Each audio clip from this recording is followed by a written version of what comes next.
En quoi la crise sanitaire actuelle interroge-t-elle la notion de performance? Alors en fait, ce qui a été très frappant, c'est qu'avec la baisse de l'activité, voire l'interruption d'activité dans un certain nombre de secteurs, on a eu beaucoup de discours sur la baisse de performance des salariés, le fait que la productivité avait diminué. Et ça amène en fait à se réinterroger sur ce qui fait la nature de la performance et les conditions de sa réalisation.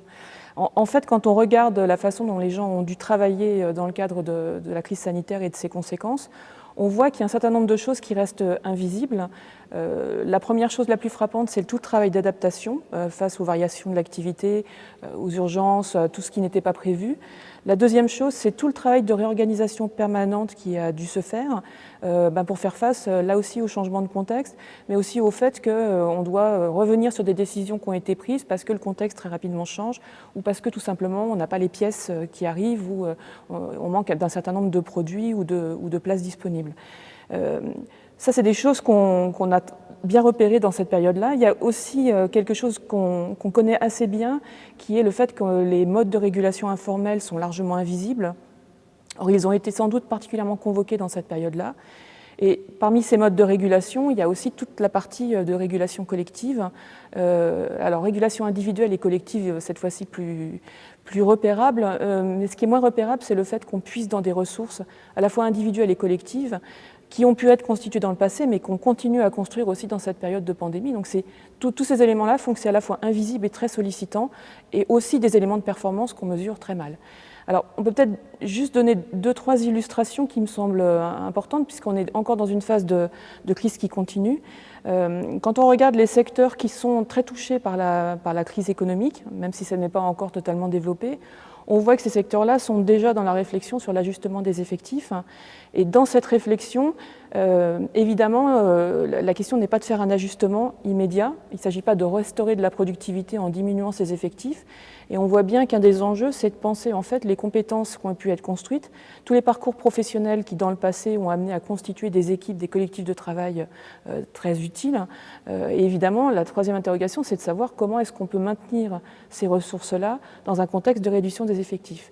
Et donc c'est là qu'on comprend à la fois que le travail n'est pas un facteur variable totalement, c'est plutôt un facteur quasi fixe, et on comprend l'intérêt des activités, des mesures d'activité partielle de longue durée, et aussi toutes les modalités mises en place par des entreprises qui consistent en fait à jouer plutôt sur des départs un peu échelonnés, d'abord des départs volontaires et puis ensuite des licenciements, en essayant de ne pas faire l'intégralité des licenciements dans une première étape, mais plutôt de les échelonner au fur et à mesure que la crise soit se poursuit et se prolonge, soit au contraire que la reprise puisse s'installer.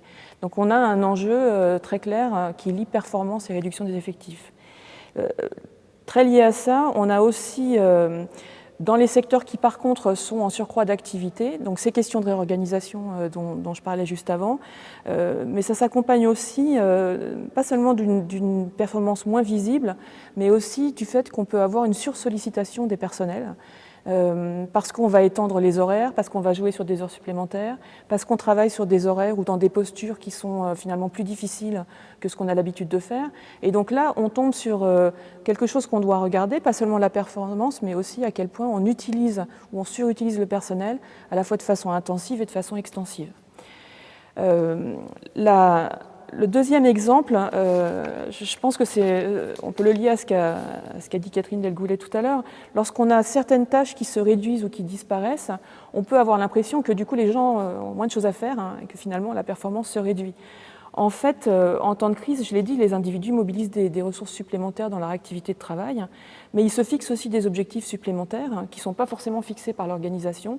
Par exemple, être attentif à ce qu'un collègue en distanciel aussi ne soit pas laissé de côté, ou accompagner par exemple des jeunes qui entrent dans l'entreprise malgré tout et qui restent en distanciel, donc qui n'ont pas accès aux modes habituels d'intégration. Ça, c'est un premier élément. Puis un deuxième élément qu'a cité Catherine, c'est le fait que quand on est en travail distanciel, par exemple, que ce soit tout le temps ou seulement de façon partielle, on a en fait à gérer différemment l'articulation avec ses activités personnelles quand on est à son domicile. Et par exemple, la grosse question qui monte aujourd'hui sur le poids de l'inactivité, enfin le fait d'être en statique tout le temps face à son bureau, est probablement renforcée dans des configurations de travail distanciel. Il n'est probablement pas possible de travailler en distanciel comme si on était au bureau avec les mêmes plages horaires et le même rythme de pause.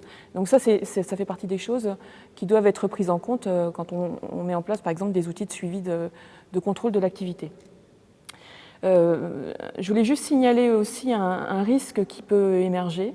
C'est peut-être ma troisième illustration plus prospective, c'est que dans un contexte de crise comme celui qu'on connaît, au moment où on revient à du travail plus présentiel, on peut mettre en évidence du coup des gens qui seraient plus fragiles, plus vulnérables du point de vue sanitaire, et du coup qu'on peut avoir tendance à laisser de côté, à mettre sur des tâches de bord ou des tâches moins intéressantes, tout simplement parce qu'on préfère gérer le retour en présentiel de l'équipe et des gens qui peuvent revenir.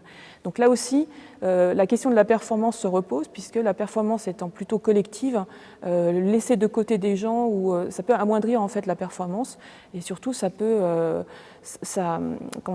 biaise la perception du travail qui est réellement fait par l'ensemble des personnes qui sont au travail en présentiel et en distanciel.